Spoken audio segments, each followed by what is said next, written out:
This is Donovan, Sean Keys, Big Keys, and this is Champaign Conversations.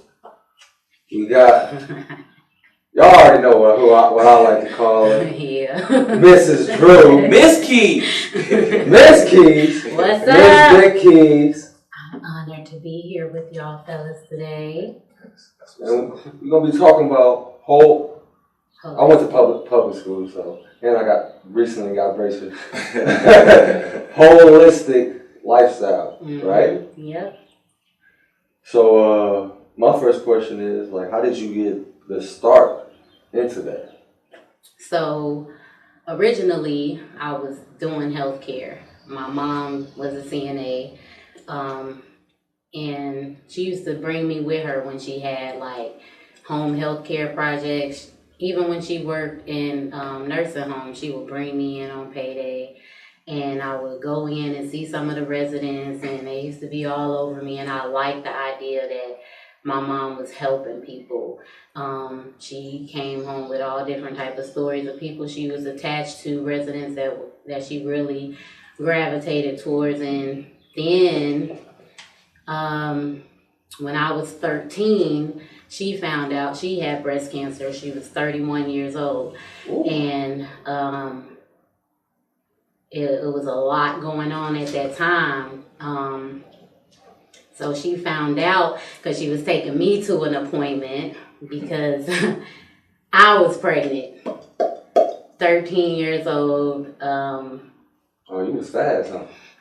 Knocked up. Won't let me out. But I had a very traumatic childhood, being kind of exposed to stuff that I shouldn't have been exposed to at that age. And so it was like another generation of sexual abuse and going through stuff like that. And me being young, still trying to find myself, and being exposed to that at such an early age, I thought, okay, well, this is what I know.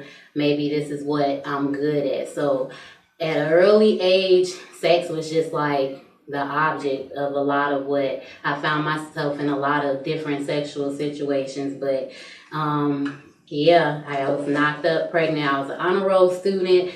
I was devastated. I'm like, oh my God, what am I gonna do? And so she took me to my first appointment, and she mentioned to the doctor that she was having a lot of pain in her breast. It was really tender to the touch, and even like discharge and stuff like that. So they was like, he did an examination on her right then and there, and as soon as he was finished, he was like, when you done, don't go to the bathroom, don't go get nothing to eat, go straight there and get this mammogram. So she got it, and it came back that she had 18 knots and 3 tumors in her left breast. Ooh. And so she did the surgery to have her breast removed, and went through the process. I think she did a couple chemo treatments. We were in Mississippi at the time, and we had family everywhere, but honestly, it really wasn't a lot of family support. So it was like this single mom and her kids, and she trying to get through the process. So she ended up finding out April of 2003. She passed away March 2005. At home, in my arms, brothers at the crib. It was really devastating. So here I am with a 3-month-old baby on one side and my mom on the other, and she gone.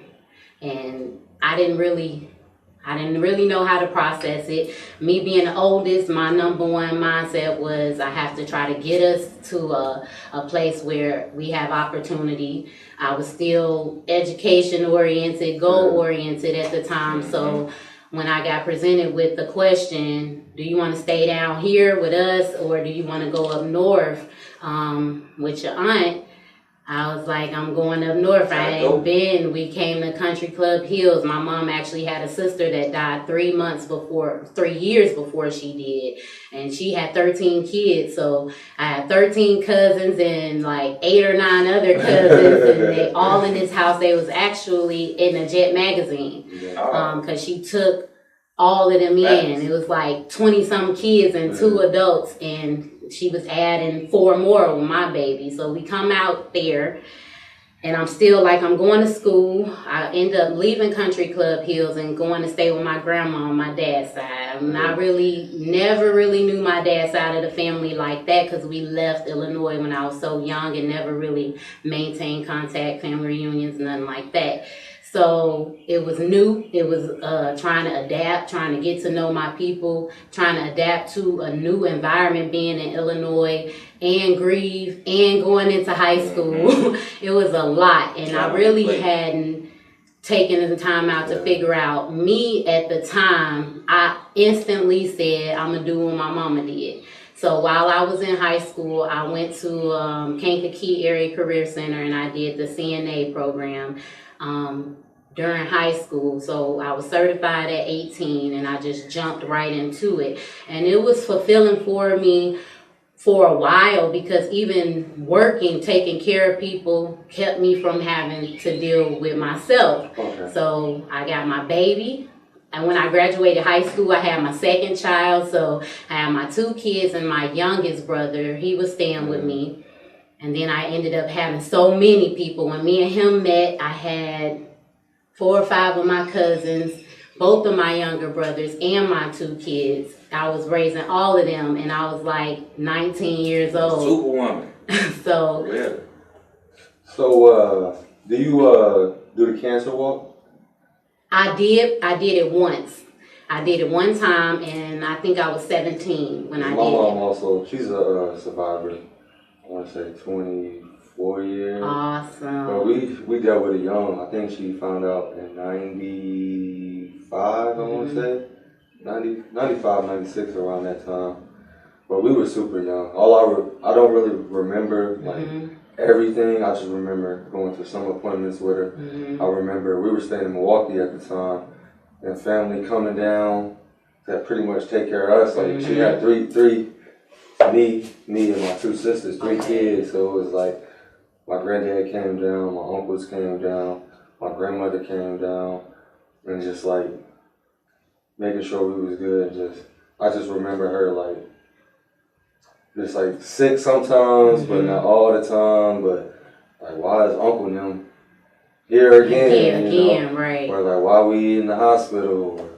So yeah, that's definitely a good thing to do. Actually, did they teach you? It taught me how to, like, after that experience, my mom showed us, like, well, since she was a survivor, and it was like I guess back then it was like no guarantee, like, right. Okay, this might come back and I might be gone. Did they teach you, like, okay, now I'm more like independence? Because she pretty much taught us independence, how to take care of ourselves, just in case she wasn't definitely. And I was the oldest of a single mom. I knew more than my brothers. I paid attention. I knew stuff I ain't had no business on probably. Yeah. But it helped me kind of know how to take that control. Even when she got sick, I was the one cooking, washing clothes. I was sending my brother to school. I was in 8th grade, and actually I knew how to advocate for myself young. So I talked to my teachers. And I wasn't going to school. They was bringing my work to the house and checking up on me like, okay, these are your assignments for the week. I'll be back to pick this up. And I was staying at home. Homeschool. Yeah, and just making sure that they got And I got a lot of support from my friends and their parents and from my teachers. They really helped me hold things down. And then hospice came in, and at the time I had no clue what hospice was. I didn't have a clue what hospice was until I started working in that field myself. And had I known then, I probably would have been able to mentally and emotionally prepare myself even more for what was coming. I had no clue. So the night she passed was when it really dawned on me, like, I don't know what's going to happen. And then we had all type of family members calling the house phone that we hadn't heard from in years. Like, even my auntie, I can remember 2 times seeing her prior to her coming down. So I was like, why is all these people coming and knocking on the door? Even my grandma from Hopkins, she called I'm like, I ain't heard this lady voice in I don't know how long. So it was starting to worry me. The worry really settled in that night. By the time I got worried, it was already too late. But I remember in the night, I had to be like 6 or 7 when I first heard my mama mention something about a knot, a lump in her breast. And listening to you talk, what your mom experienced, you know, your granddad, your uncles, so much family support. My mom went through that kind of alone. She didn't have, both of her parents are still living to this day. We don't even talk. She went to chemo treatments and doctor's appointments by herself, and she was the youngest person in there. You know, older women and older men were in there, and they had their spouses or their children, grandkids, whatever. And I remember finding her diary and reading what she had wrote about one of her first appointments, and it was really emotional. She's like, as I look around, I see everybody got somebody, but I'm in here by myself. And that I kind of think helped the illness even progress even quicker, because being alone in a time like that where you don't know what the outcome gonna be, it has to be really, really difficult. But I took on that role. I did it for 10 years. I was actually even taking classes at Parkland to become a RN, and so close. December, I was getting ready to sign up for my next set of classes, and I was dreading it. I'm passing, I'm doing good, I'm getting here, I'm finna apply to the program, and now I feel empty. And I couldn't understand why I'm not happy. And I'm like, I really don't want to work any other job in life just for a paycheck. Right. I don't. And I felt that was starting to outweigh even, okay, these nursing checks, buy a house, we're going to do this, we're going to do that, and it's going to be stability. It's more practical. So I'm like, do I really want practical? Like, I've been doing a lot of research of natural medicine, and when my son, I have a 3-year-old, got diagnosed with autism, I really dug into it. I was real upset at first, because I'm like, why him? And he was fine, and he was doing this and doing that, and then all of a sudden everything just stopped. And a lot of research was saying vaccinations, a lot of other research is saying the food we eat and the stuff that's in it, and diet, and I just really felt discouraged. Like, this is what I'm going in the field to do, and this is not really helping. Like, I'm confused now. So was it one of those things, because it's like you know, they say the medical field is all business, and doctors is teaming up with pharmaceuticals and FDA. It all go one in hand. So choosing that holistic lifestyle, or was it one of those things like, well, it don't really seem right over here, but I can still do the same thing, but it's just like an alternative to that, and I can be me and have more fulfilling things? Yeah, that's exactly what it was. And learning is part of the journey of getting to know myself. Is not just the emotional side and the demons and stuff that we deal with, but my body. Our bodies literally heal themselves. They know how. Our Creator didn't just throw us out here. Like, if He's so magnificent with everything that's been created, the Most High knew how to help us sustain and self-clean and get rid of stuff that builds up. And the mind is a huge part of that too. So you can literally heal your body. I mean, I watched so many documentaries, and this one guy, I think he said he was a runner, and he did something to hurt his back, broke his back. And he needed surgery, but he refused surgery. He said, take me home. He went home, and he said he started a process over a course of a few weeks of where he would spend a couple hours a day just sitting in his chair and focusing with strong intent on what it was like before this injury, feeling himself walking, running, moving, jumping like nothing ever happened. And he documented his experiences. I started feeling back in my hands. I was able to get up, and now he's running again, no surgery. He just sat there and focused on being better and being positive. This one lady had an illness, and she said one of the things that helped her get over her cancer was laughter. She said, I laughed every day. I didn't want to watch no sad movies. I watched comedy. I didn't want to be a part of nothing negative that made me feel away inside. I stayed around positivity and I made it my business to laugh. And she believes that laughter healed her. And belief is a big thing. What you believe in is what your energy goes to. And that makes a difference. And now that I'm having a better understanding of biologically how our bodies work, I'm like, do we really need somebody in a lab putting together prescription pills that when you see the commercial on TV, it's like, oh, this is for acne, but you could have seizures, heart attack, stroke, be paralyzed, and it's like, I just got bumps on my face. Like, I really... I don't want to have a heart attack. I don't want to die. Right. It's not... That's what, I don't know. I've never been a pill taker. Like, I hate pills. I don't like medicine. So it's like, when I can find like an alternative way to self-heal. And then I'm also like, I don't like going to the doctor. I don't like being in hospitals. It's just so sad there. Like, ain't nobody smiling, ain't nobody cracking jokes. Everybody got the serious. Nurses overworked, so their attitude's a little bit snippy. And they try to, they try to be like, hey, how's it doing? But it's like, they stress. I'm like, yo, 10 patients today. And it's 9 o'clock in the morning. But it's like, oh. That's another thing. Doctors have such a short amount of time that they get to spend with a patient. Like when you do go to the doctor, you go in there, they check your ears, check your mouth, check your nose, ask a few questions, and depending on how you respond, you might get some tests. But literally, if you time your time outside of the waiting room, you probably in there for like 15 minutes. And now I got to get to the next patient. So how in tune are you with these patients when you're seeing hundreds of them every day for 10, 15 minutes apiece? Actually, a lot of doctors' offices are starting to incorporate having health coaches in there because it's the fact that you can give a person a list of everything they need to eat, work out, what they need to do, and they probably going to take that paper and it's going to be sitting in the car. They're not going to do it, so it ain't going to make it into the house. Top of the refrigerator. Right.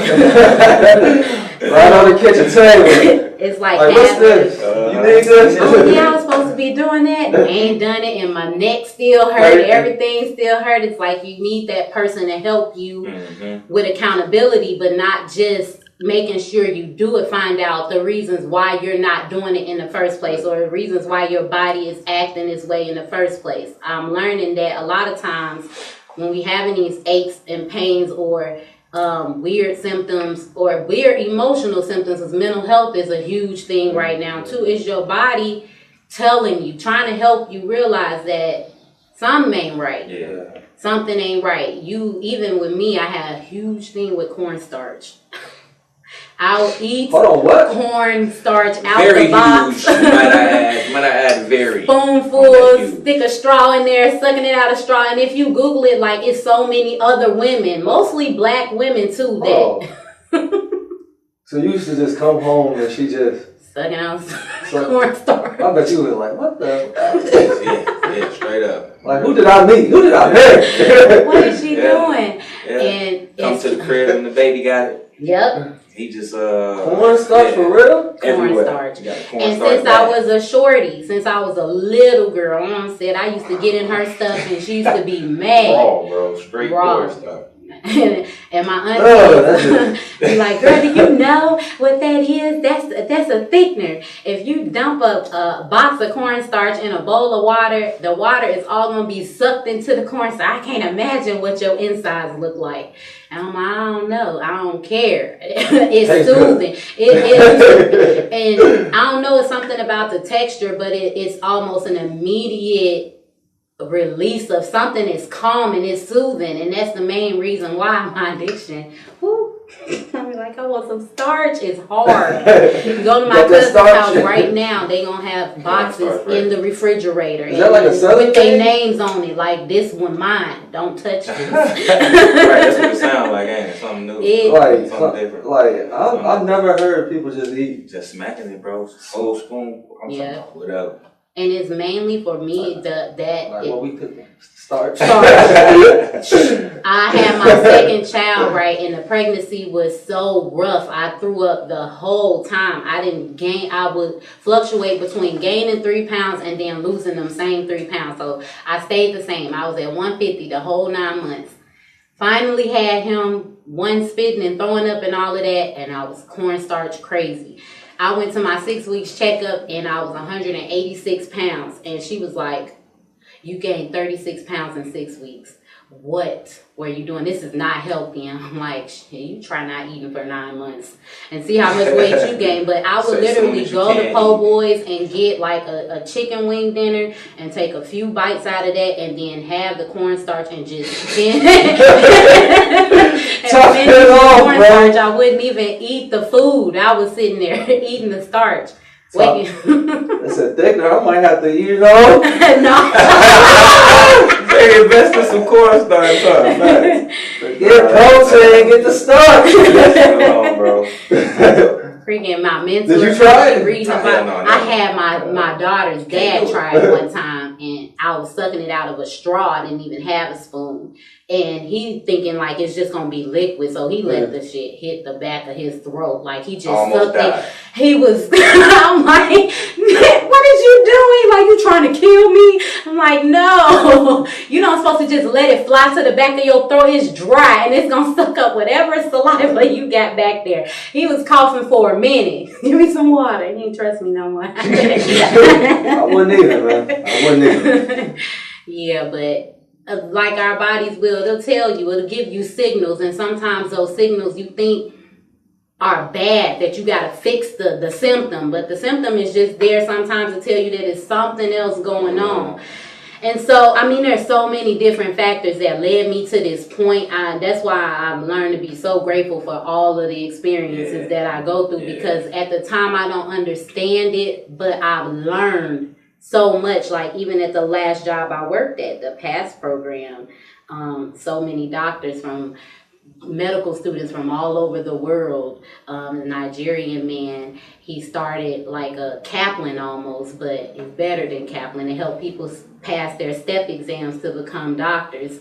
So right here in Champaign, that's going on, and I was a receptionist meeting people from all over the world coming here to pass. And a lot of these students pressured, Indian families, background, stuff like that. You're going to be a doctor or you're going to be a lawyer. You're going to be one or the other. And that's not even really what they want to do. How many times have you gone to a doctor's office and felt like they didn't know what the fuck they was talking about? Or like they really weren't interested in hearing what you got to say. Like it be so rushed. And then a lot of illnesses have the same symptoms. Yeah. So so you vomiting, diarrhea. Okay, well, I'm going to give you this antibiotic for this because that's the closest thing to what you explained to me. My worst experience when I had broke my toe. I actually tripped over somebody and broke my toe.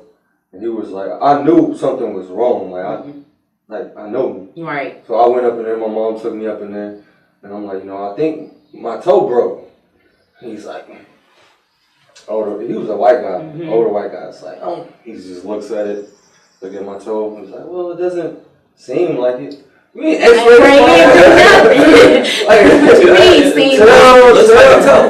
So he ended up giving me a boot for a broken toe. But I guess that was a procedure, but it like, my feet are real flat, so it's like, the boot didn't really help. So I went back.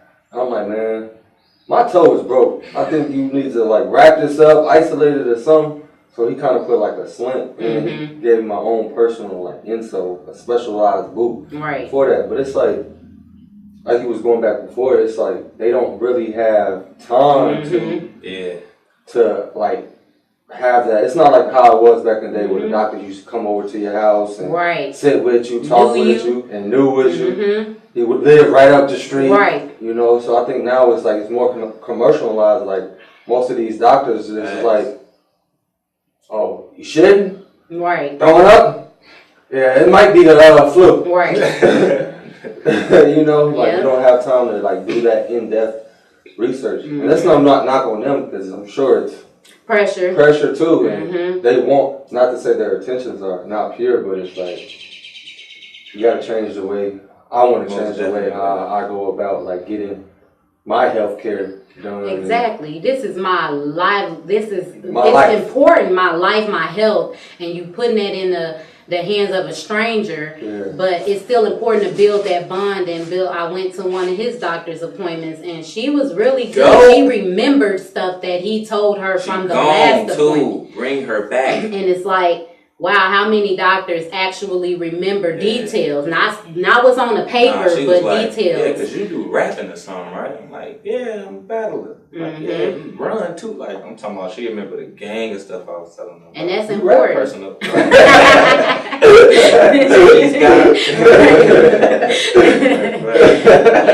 was dope. It was a super connection. I say she was very professional, very personable. And I think like that's what you need. Yeah. So is that like more so like if you go into like a holistic clinic, that's what more you will get? Yeah, more so of and it helped you be aware too. I like an experience with a healthcare provider that's educational for me. Yeah.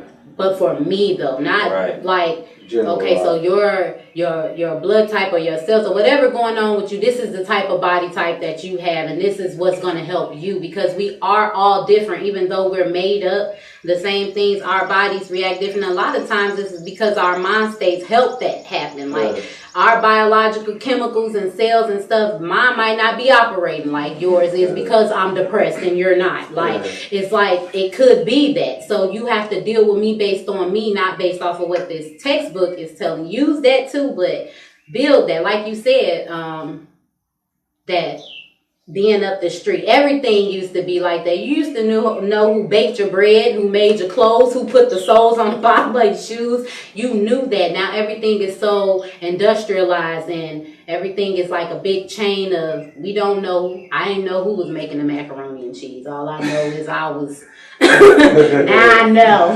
I don't want no macaroni. First of all, you can trust me with your macaroni. Definitely, I'm here slanging pasta. Yeah. Right. Oh, y'all big honchos. What are some alternatives? So, we've been doing the turmeric for inflammation. You know they got Tylenol for inflammation too, but you can just take a turmeric root and boil it, or it's turmeric. It's orange. Turmeric. Some people say turmeric, some people say turmeric, whatever. But you can take a ginger root, you can boil it, you can drink it, help clear out mucus, it help all of that. And like Dr. Sebi was saying, without mucus, there is no disease. I really admire him because he was one of those ones that's like, I'm not trying to treat symptoms. Yeah. What's the cause? And then not only that, I'm going to help you get better by giving you the natural, whole, living things of this earth that was placed here for that reason. And so a lot of tips and things about the alkaline diet that he has, it's like going to Parkland and taking A&P and biology courses. I'm like, okay, all it is make why we can't read his book then? Why I gotta? It's crazy. So with to become, do you have to get like state certified, or is it one of those things where I know like Dr. Sebi, he wasn't technically officially a doctor by some Moulton standards. If you do your research, we ain't gonna say right. We're gonna force people to do research, right? But, he won a case in New York. Is it like one of those things like where it's like, okay, I'm gonna follow this, I'm gonna prove this. This is proven that it works. So I'm gonna call myself a healer or a doctor, or is it one of those things like, okay, now the state is getting involved, or?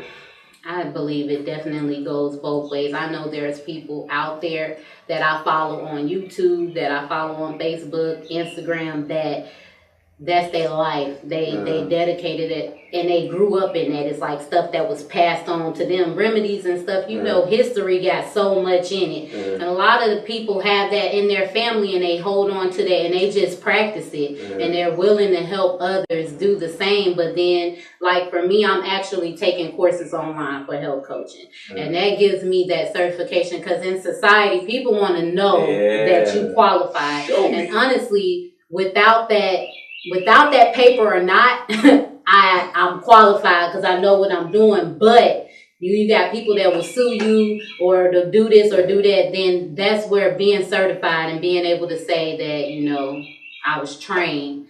That's where that come in there. I know people that are health coaches that don't have anything. They just, that's their calling and that's what they do. And they help people and the people that they help want help. So they not really on the legal stuff like that. That's what I was saying about Richard when he came on. He kept making sure he said, you know, I'm in no sense an expert. I'm not an expert. Same thing Monty say all the time. I'm not an expert, but you are an expert. You may not be, you might not have a documentation. You might not have a license. You might not have a certificate that says that you're an expert, but I mean, experience breeds expertise. So I just feel like personally that's the way for the government to have their hands. Yeah, it's a way for them to, even with Nipsey Hussle, I feel like they say self-taught. Yeah, I feel like that's a way for them to have money and get a percentage off of that because you gotta one, pay for the training and then two, you know, you gotta pay for the certificate, you gotta pay to take the test, and then when you make that money, you gotta pay a portion to the government. But that's everybody know how it is. You don't know how it is. I just feel like if you want to do something, as long as it's not harming somebody, do it. You don't need somebody with a piece of paper. Right. Especially if it's helping somebody. And I don't know nobody back in the day that had to be certified to help deliver a baby. They delivered babies outside. There was no paper. There was no nothing. They just did it.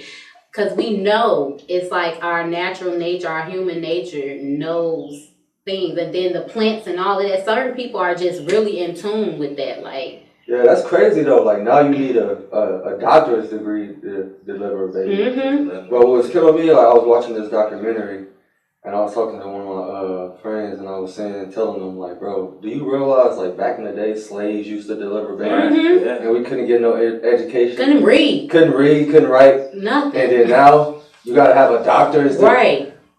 Like what's the scheme, bro? What's the scheme? You know what they say? Like it's an art and a delivery to it, but it's like, what's the scheme? Right. Like, there's slaves who couldn't read or write, didn't know. All they knew they was on what? You got killed if you tried to now you gotta read a book and you gotta do all that. Like they said, I watched one when they was a documentary that said if a doctor delivers a baby by C-section, he gets an extra $10,000 for doing it. But if he delivers a baby naturally, you don't get no extra. So imagine how many people may have gotten a C-section that really didn't need it. Because that money is your heart rate's complications. up. We gotta your blood pressure's up. Gotta cut you. Yeah. So shout out to women for childbirth, bro. It ain't no joke. Yeah, bro. It gives you a sense of appreciation, seeing your kids being born, and seeing your that's just beautiful. It's a beautiful thing, like.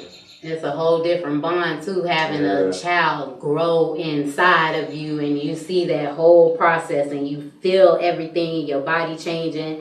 And my cells are helping create the cells of this child's heart, this child's eyeballs, this child's everything. And then they come out and it's like, oh, I can see that. I can see this. Oh, I did that. Yeah. And the bond is great. And then when you get that skin to skin contact, you know how some moms just know, as parents, we learn to cry.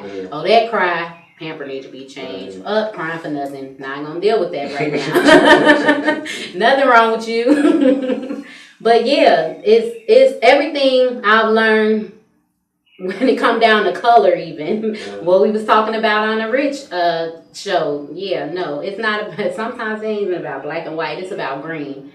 I need money. money, because they'll screw their people too for that cash. You speaking right. That's another thing in healthcare. You go get the public aid insurance, and then you pay big money for your insurance. You probably gonna get different care. Yeah. I personally seen that myself working in the emergency room, and that's another thing that turned me off. It was really hard for me seeing my people, or just people in general, coming in, they genuinely hurting, they need help, they don't understand what's going on with their body, and you come in and give them a half-ass job because they got a medical card. And the state of Illinois super behind on paying out these doctors for these people that's coming in with these medical cards.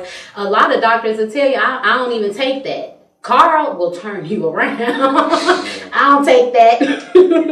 We don't take that because they ain't paying. So it's almost like you getting free care, and who wants to do that? Who want to give you free care so you getting treated bogus? It's not. That's crazy though. Like, you have to pay to heal. You paying for this garbage when you got plants probably growing right in your backyard that you can take and actually start feeling better. And that's what holistic is about overall, everything, mind, body, spirit. Yeah. Because everything intertwines. One thing affects the other. Your mind ain't right, your body starts shutting down. It starts attacking itself, and then the doctors label it an autoimmune disease because it don't understand why your immune system is fighting itself instead of fighting disease. Well, it's probably because you sad, you depressed, you lonely, you experience some type of trauma. Like, you have to figure out how to get to the root cause, and then some of these pains and sorrows that we deal with cause us to get habits, cigarettes, smoking, drinking, whatever. And if you don't even know the underlying cause, besides I do it because I enjoy it, it's an underlying cause underneath that of why you got the habits that you have. Health coaching to me is about habit change. It's not about if you book me as your health coach and you're my client, I'm going to cure you, and I'm guiding you. I'm helping you be accountable. I'm a person for you to reach out to, but also get you to dig deep within yourself. A lot of people that's getting breakthrough through health coaching, it's a lot of self-work. And you just got your health coach on your side guiding you along, and you realize all this time I thought I wanted this because of this, but didn't even realize that I had something else going on, and now I don't even want that no more. Like, so it's all about that self-work, and like everybody's starting to realize everything starts with self. Everything just starts with self, and if you have that support system helping you reach those goals, because we'll cheat ourselves. Yeah. We'll cheat ourselves so much. We'll give so much to other people and try to help other people find their purpose and help them heal, and then cheat ourselves, and our bodies are breaking down and our mental state is breaking down.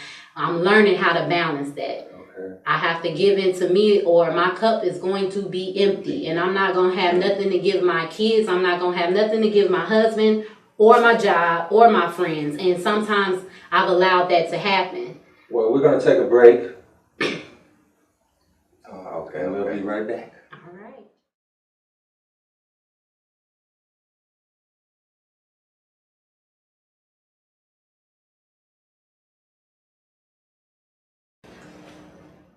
And we back. Champaign Conversation. We got Miss Drew here today. Yep. Just to start it off, we're gonna ease into this game that we like to play. If you have watched our videos, you know what it is. Mm-hmm. And your husband here, so tread lightly. So he been answering all these weeks. Your turn. Your turn. Yeah. Mm-hmm. I got go ahead and hit her with these names. Yeah. Be nice. Morgan Freeman. No. Donald Trump. Oh, hell no. Yeah, look how you looking at it. I got answer wrong. We're gonna be talking about this later. I got Kendrick Lamar. K-Dot. J. Cole, since everybody always asking who the best, Kendrick Lamar, J. Cole. And then somebody I hear you playing a lot, so I gotta throw him in there too. This black guy with the 6 in his name. Hey. So we got Black, Kendrick Lamar, and J. Cole. Whoa. Smash, dash, cuff that ass. What you got? Ooh. Okay, it looks like it's hot. it is. I'm cuffed. Say first, let me I'm say cuffed. Yeah, what you got though? What you got? Okay, so I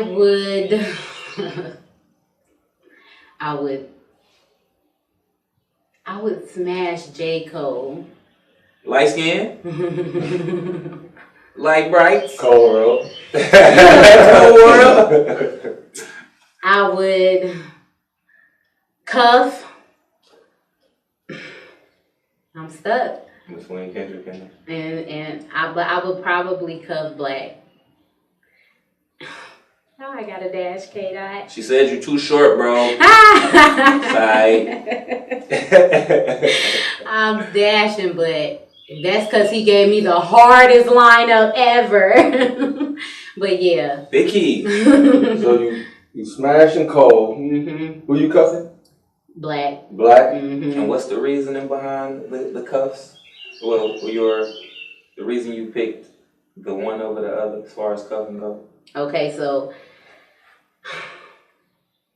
I'm cuffing Black because of his intellectual and emotional. 'Cause he's a Cancer. He's a Cancer. I'm a Cancer. Crybaby Cancer. You a Cancer? He ain't no Yeah, crybaby. she a Cancer. Cause He ain't no Cancer. when her birthday? June 28th. Okay. All right. Okay. Yes. First birthday, June 28th. Like a Shout out my Gemini man Jaden. But yeah, Cole, when he got a lot more songs, right, about relationship and uplifting women. So I feel like he would best know how to tread lightly. Smash for Kim. He said it not me. Smash for Kim. Alright, Cole, this record coming. Be ready. Be Come on, keys. some diss record. Yeah, I'm dropping my diss record. And Only child.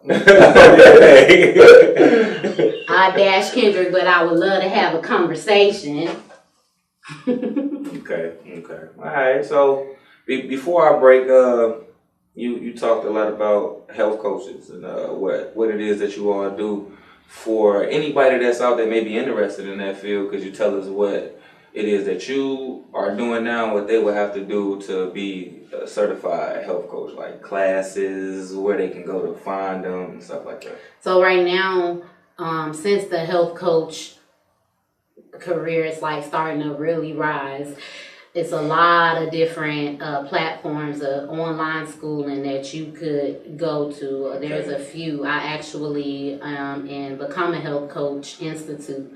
That's the online course that I chose to take. There's a lot of other ones on functional nutrition, health coaching, stuff like that. So I recommend Googling.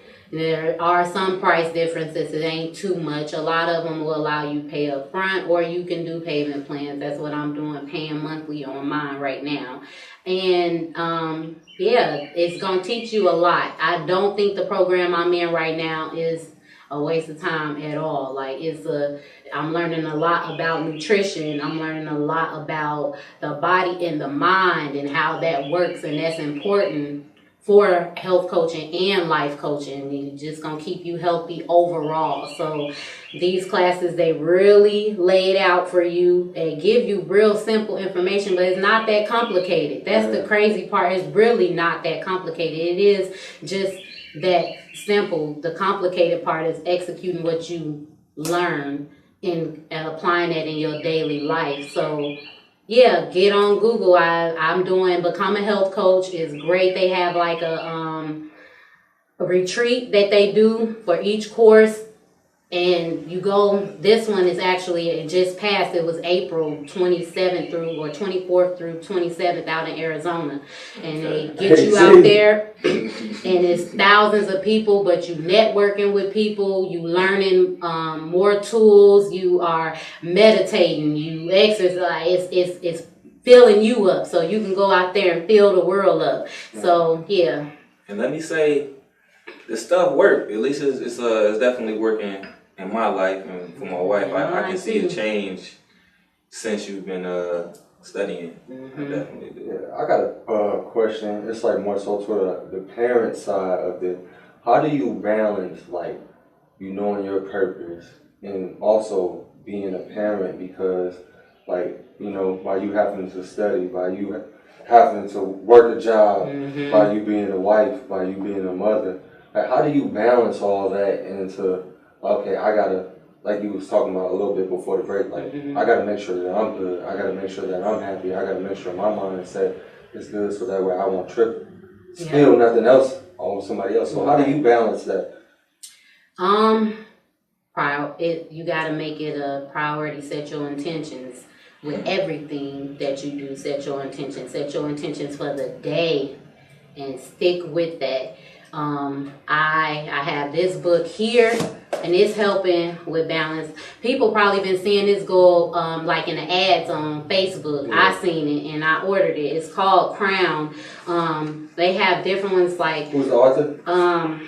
Right now, my book. Tatiana Jerome. I got another book by her that she really kind of tailors to women a lot that's dealing with brokenness, because I hope by now a lot of people get that we project our brokenness off onto other people, and it's about getting you to deal with that and heal with that. But this is pretty basic. Like in the beginning, it's a journal, but at the very beginning of it, it's introspection. So it's like so many questions, and you see I done started answering some of them, but I had to take a breath because I'm like, dang, what do I be doing? Like I don't even take time to even think about myself and what I want and how I'm going about my day each day. I'm just like a robot just going. But like, for example, questions like what I love about me, what excites me, what mottos do I live by, what interests me, what do I need to work on, like stuff that we might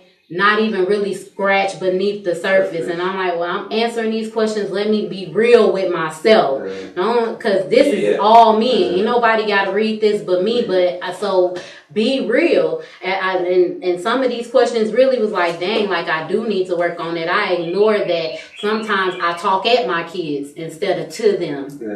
And I'm like, okay, they got the message, whatever, like get in line. But then it's like, what am I doing to their spirits?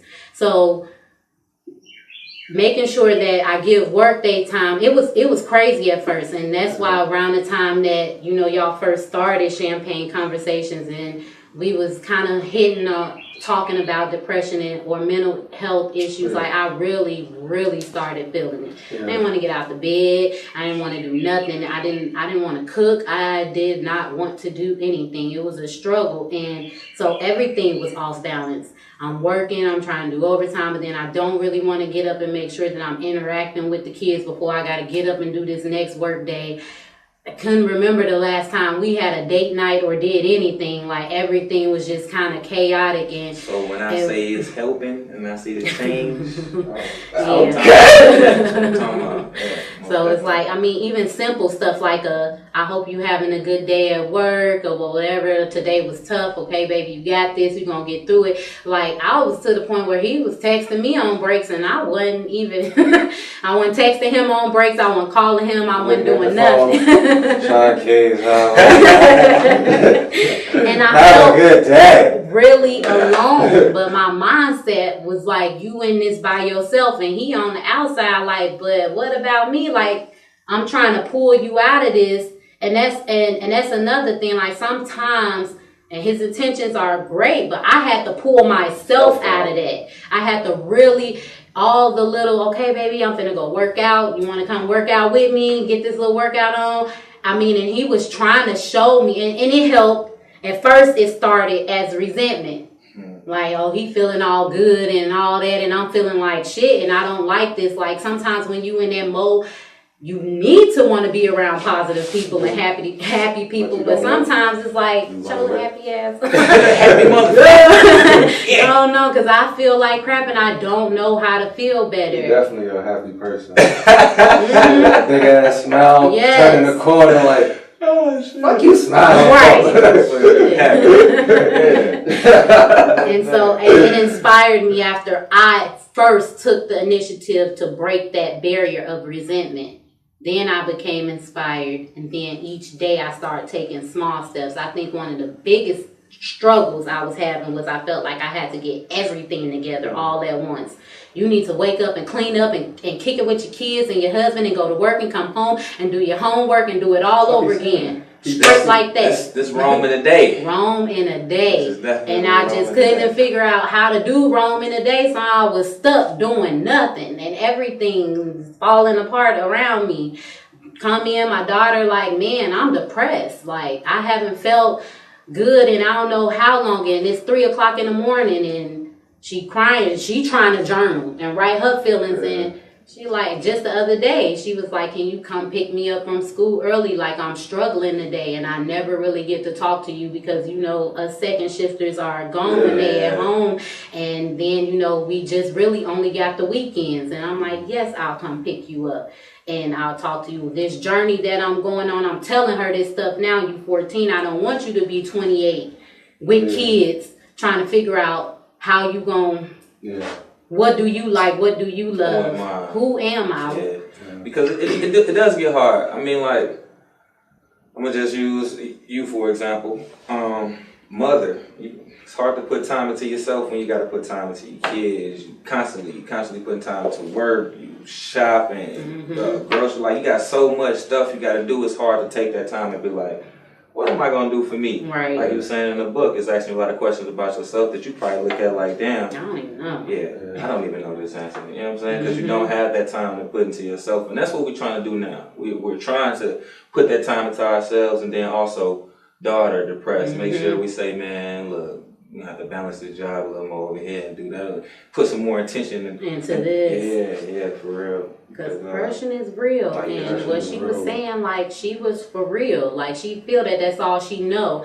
And she watched me feel that way too. And it's like, okay, but then now I'm telling her, you got to get out of it. You got to do this. And he was just telling me the same thing. And I'm like, shut up, because you don't know. It is hard. You don't know. You don't feel what I feel. But it's like, it's really that simple. You have to. And if it's nothing but get up and wash your damn face that day. Wash your face and, all right, we rolling. I got a question for you, you know. Okay. So with her, you know, going through her depression or her going through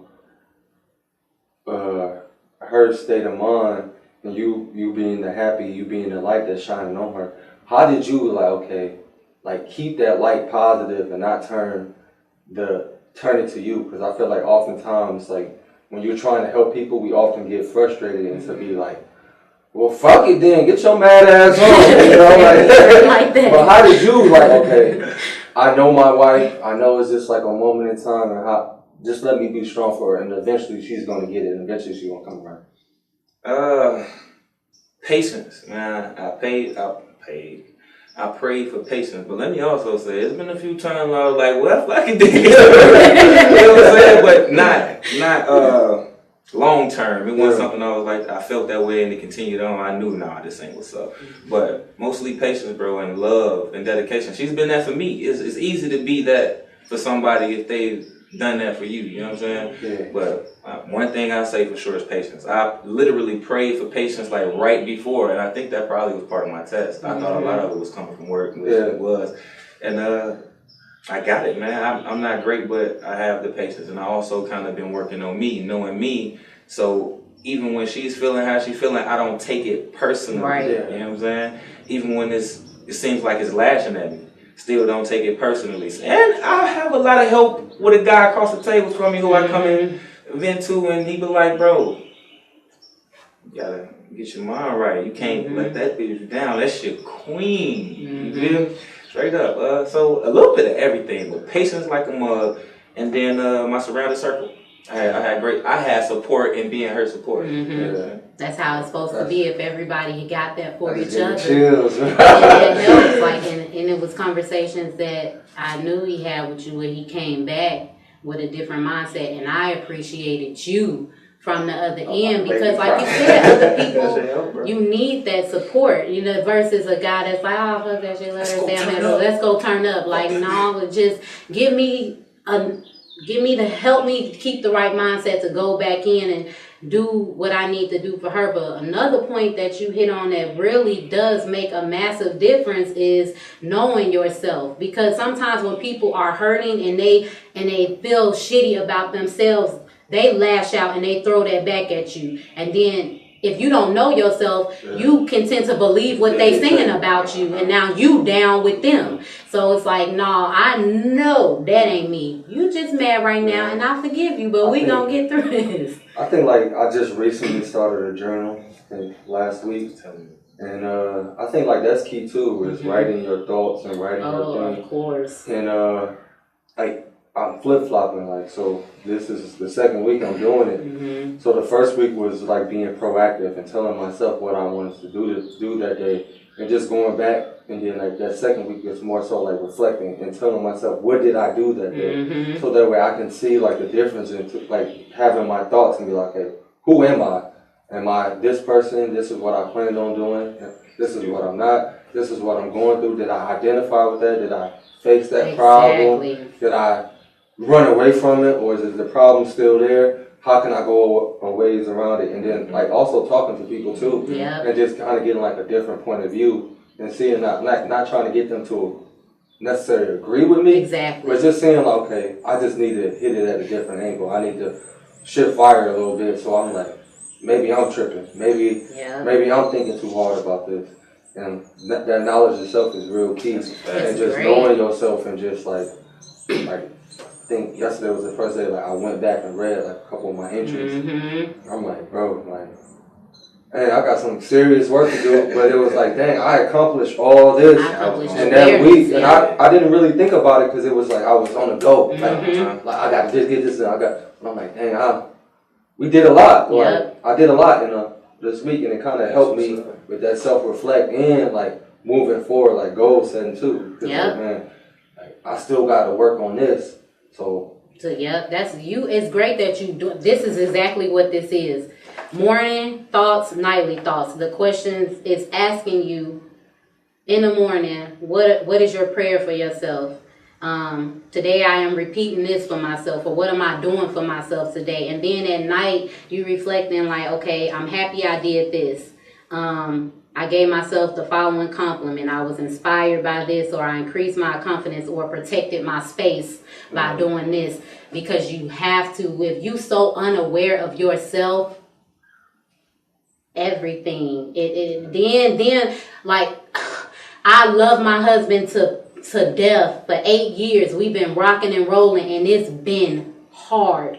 We have gone through so much, but I cannot say enough how much I've learned of me through him. He is legit. Like, you know, everybody talk about soulmates, and he is. So I've been reading a lot about twin flames, and I really believe he is my mirror, reflecting back on me the good, the bad, and the ugly. And so sometimes he my punching bag when he's showing me too much ugly, but when I have to sit down and be like, but I be doing it. And we've been talking about this for 2 years. It took 2 years for me to be like, you be doing that. You be doing that. You need to change that. And it's about sticking with it. He's shown me so much about myself in these 8 years that has helped me grow in a positive direction. It was hard at first because when you got to be real with yourself about some stuff, it's different when a person like you a liar. All you do is lie, you know, and you like, don't nobody be lying. But then when you tell yourself, girl, you be lying.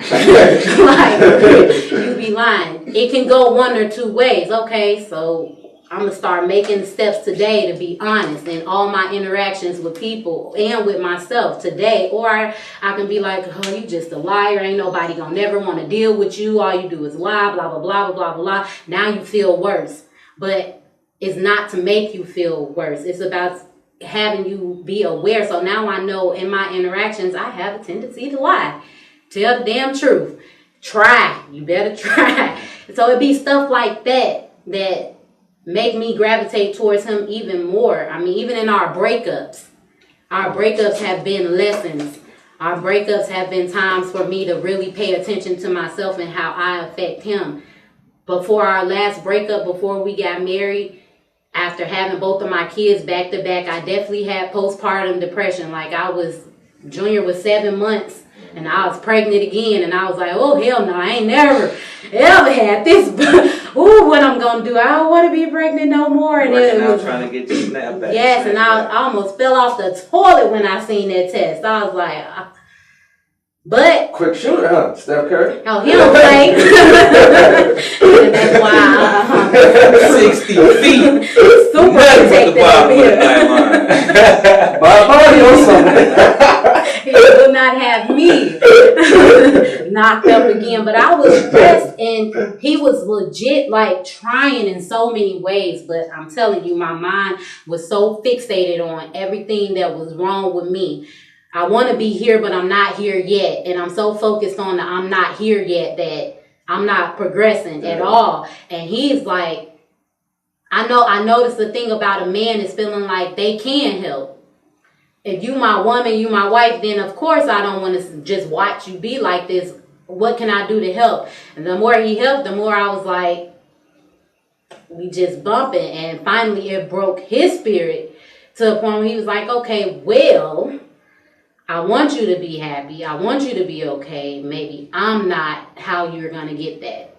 And maybe you're going to get it from somebody else, but maybe we need to part ways for a minute.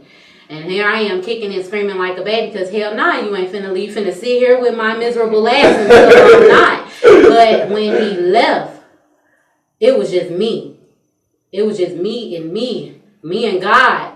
Me and all my ugly and my everything, and I just had to break down and cry, just let it out, because it was like an outer body experience. It stepped outside of myself and seeing how I was affecting the people around me with how I was feeling and the things that I needed to do to feel better. I feel like that time apart helped me to be a little bit more aware of myself and take control. We so quick when we down to just be like, pray about it. And everything happened for a reason. Like, you know, the stuff that we tell ourselves and that people tell us, and it's just like, it's going to get better. Like, one day you just going to wake up and that depression is just going to be gone. And you're going to wash them dishes. And it don't work like that. And that was surprising as hell for me. Like, I'm not just going to wake up and it's going to be good one day. I got to put in work. They say prayer without work is dead. It's dead. So it's like, what are you doing? I started journaling, I started praying, I started fasting, but my prayer changed. And that's one thing about manifestation and creating change in your reality is the things that you focus on and what you believe. Instead of me asking, I was thanking for having it and experiencing it as if I already had what I wanted. And all things, and things just started changing, and I was happy. I really legit felt happy. All my life I ain't wanted to be by myself. And when he left, it was hard because now I have 4 kids and I feel like shit and I'm by myself. And myself was asking, okay, so what you gonna do? You gonna quit? You gonna stay depressed? You gonna commit suicide? You gonna hurt yourself? You gonna let your kids see you be like this every day? What are you gonna do? And it's like, I don't want to do that. And then it's like, I can't leave my kids here. You know, I've been left. I know what that feels like. My mama left and it was like, damn. So it's like, get your shit together and continue to keep getting your shit together. And that's what I did. And things changed. And my kids started genuinely smiling and coming in the room and chilling with me. Whereas before, they was tiptoeing by that mug. Like, I hope she don't call me. For real. I hope she do not call my name. Mama home. That time alone was the best thing for me. And when it comes to relationships, don't nobody want to be by themselves. And social media, it makes it worse. Like, everybody want to be validated by somebody else, but don't nobody want to validate their damn self first. Social media do play a big part of it, man. My thoughts on social media is like, you gotta have a strong you gotta have a strong foundation. Reality before you bring it to social media. Reality. Because people automatically assume it's just like they get that, like you're saying during the break, they get that picture in their head of what that is, and that picture is only, or that status is only capturing one moment in time, and you're constantly moving, you're constantly evolving, and so you're constantly dealing with people critiquing one moment in time, and it's like you start to believe that, and you start to understand that, and then you have like these what I call false social media rules, where it's like, well, you can't do this because you're in a relationship, or you can't say this because you're in a relationship, and you know, a couple of my relationships were like, who is Shorty? You like 10 of her pictures. Heart. Love them pictures. You love this picture. You ain't supposed to heart this picture. Shorty, he's looking nice. What's that? You know, and it's like you start to lose yourself and you start to get sucked in that vortex. So therefore, you're focused more on that act than you actually are, either not to yourself or that your significant other. So you start to be like, well, you did this on Facebook. Or you did this on Instagram, you did this on Twitter, you did this on Snapchat. You ain't supposed to post it. Like, what? Like, I think you lose track of that freedom and that love that you can once have in a relationship when you try. It's like another constraint. It's, another means of control and another ways of control. So I always tell myself, like, before I get into another relationship, I want to have a strong foundation in reality where we know each other and we know that this picture or this status that we might make, it's only a moment in time. I don't know, like, you know, we had a conversation about expectations and control and how I was saying, like, that's not what I want for us. Yeah. You know, it should be to where, you know, white people be friends with their exes and shit. Like, best friends with their exes. They come over. Oh, nice said all that. So they become to know, but I'm saying it's that security, that trust, that freedom that I know. Because I believe that there are some people that we've been in relationships with in our past that they did bring some value, right? But then because you in another relationship, you gotta drop them off the face of the earth and act like, you know, it's nothing, and you gotta fake and put on a persona. But who am I? Really, I feel like I really want you to feel better if you down. Or if you need me, call me. But because I'm in this relationship, I gotta act like you on your own. Do you think like titles also play a big factor? Because I think like when we get in these relationships, I think of like, I spent the summers with my dad in Milwaukee, right? And he was married, and his wife had 3 kids with her ex-husband. Okay. But her ex-husband used to come by the crib, him and my dad used to chill, you know, they drink beer. He's real good with cars. Like, Rob, shout out to Rob. He's real good. He didn't treat me, you know, like, on my dad's son, he didn't treat us no different. Crack jokes, one of the funniest guys you'll ever meet, one of the nicest, loving guys. But like, the more older I get, the more I look at like the stuff that my dad did. My dad never really treated Rob any different, and he never was insecure. Like, okay, I'm about to run to the store right quick. Rob, you gotta go. You know, like, he was kind of like secure, and he knew that my stepmom, like, that's my woman. You know, like, and it wasn't like, oh, well, he can't be around if I don't know. This is what I said, but it's like the persona they put on, like, you can't be around because this, and I feel like titles mess that up also with the social media. It's like, well, that's your ex, and this and that. It's like, well, that's my ex for a reason. So I try not to like look at that, but I'm learning. The more I learn myself, the more I'm okay with. You get more secure, though. The more secure I am, the more I know myself. And if you trust a person to that extent and they, you know, turn out to, that still ain't got shit to do with you, because it's still okay. At the end of the day, you just chose to do something different than what was laid out. So that's on you. I don't have to be all upset and put on the next person on with, oh, you can't talk to this person, you can't do that. And a lot of times that's what we try to do. We operate out of fear for everything. And when you operating out of fear, whether it's a fear of your current person going back to their ex or whatever, you actually manifesting that shit if that's all you think about. I can't tell you how many times some shit that happened, and not even in between us, but just in past relationships.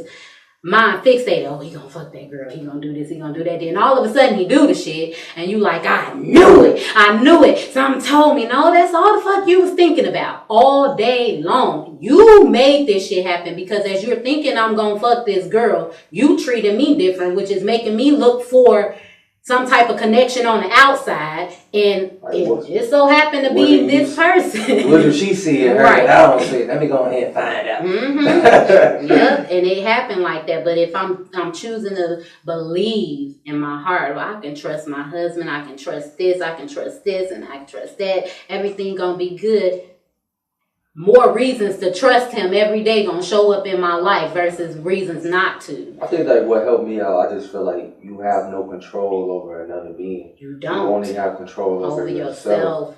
So even if I do feel that, or if I'm insecure about that, it's up to me to feed that insecurity. Well, not feed it, but just like work on that insecurity and starve it out, and then not try to put that on that person. The next person. And be like, okay, like, this is you. And that it could not be that case, you know. So I think like that's what could help. Yep. With me and my next boo. It's so much. That's why it is important when you step in, going through a breakup, take time. Yeah. And so if people so hell bent on not wanting to be alone, they ex-boo this day, new boo this day. But what the hell did you learn? What is you giving this new boo? Same bullshit from the last boo? Like, come on. When you gonna really reflect and deal with yourself? I don't care. Everything is about you. It's about self. It's about self. For example, my daughter, when I did pick her up, she's like, okay, one of my friends, we ain't talking. And I'm like, but y'all was just talking. Like, what's going on now? I come to school on Tuesday, and I was feeling real bad. I was feeling bad. And she walked up to me, and she was like, girl, you looking bad today. And I instantly got mad.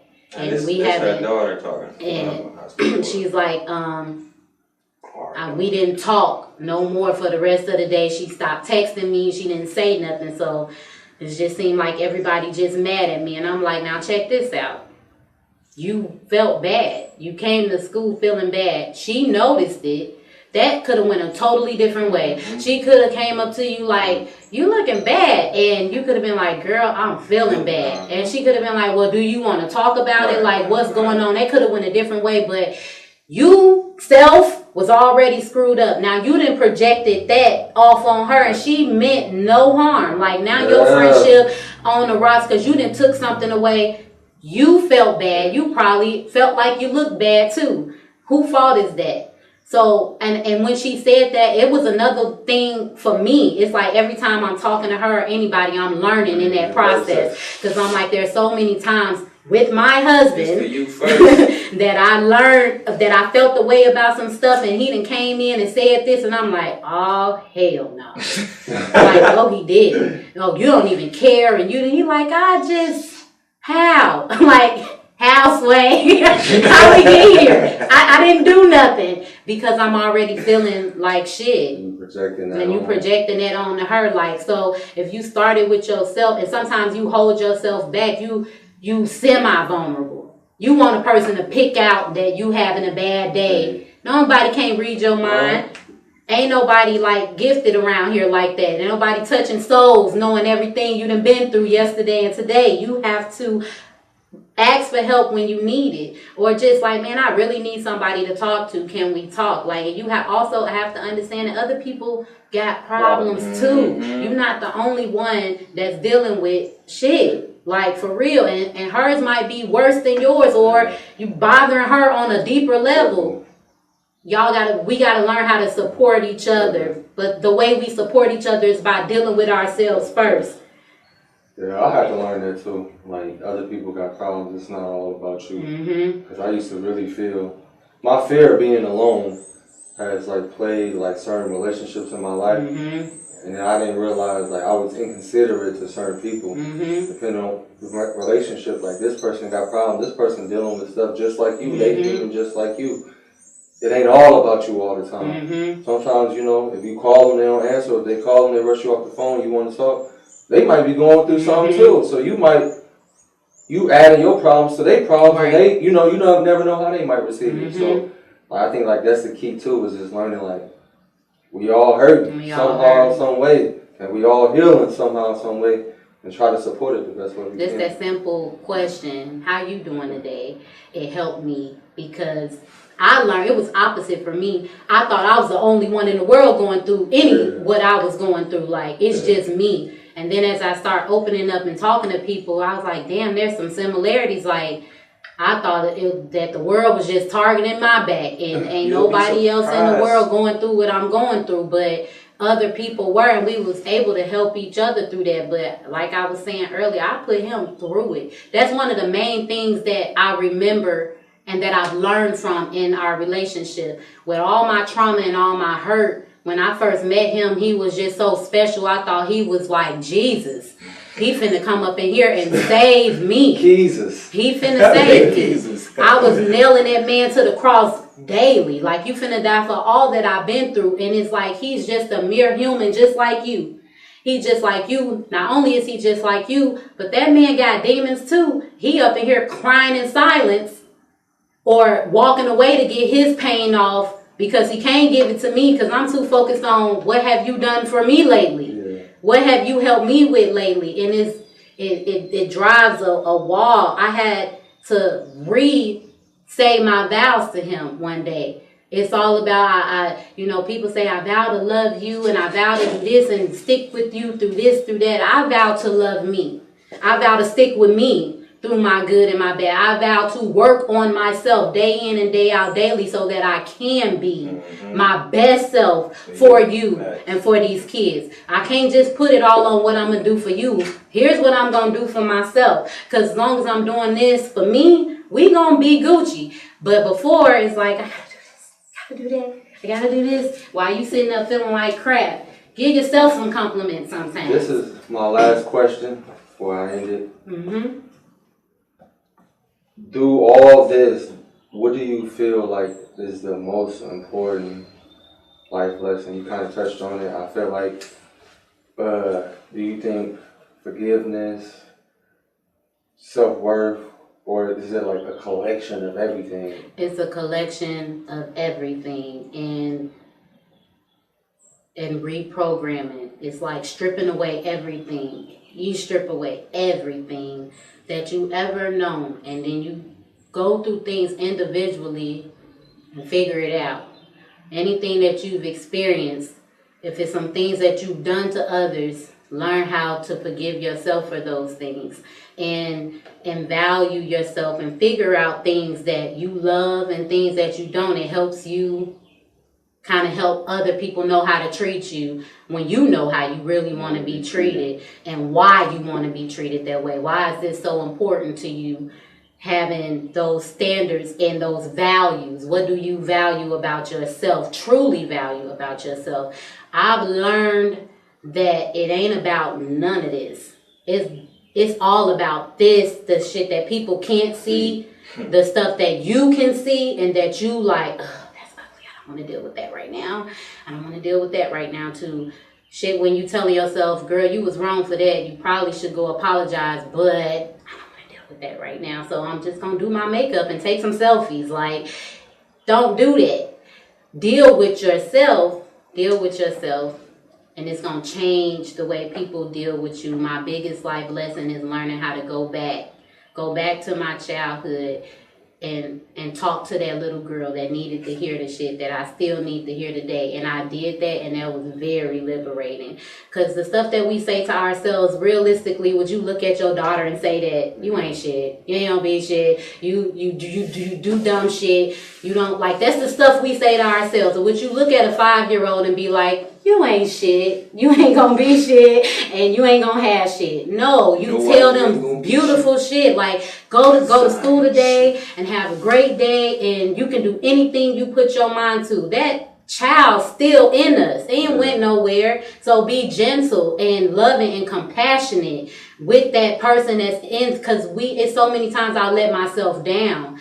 She's sitting there reaching out for me like I need you, and I'm not today. Rejected. We feel rejected by others because we reject ourselves. We reject ourselves. We don't deal with ourselves, and then we wonder why we so thirsty for likes And we so thirsty for this, we don't even like ourselves. So it's like, be kind to that kid inside of you that needs you, and that kid is gonna mature and it's gonna blossom, and you're gonna make a real huge impact on the people you encounter because you nurturing you first.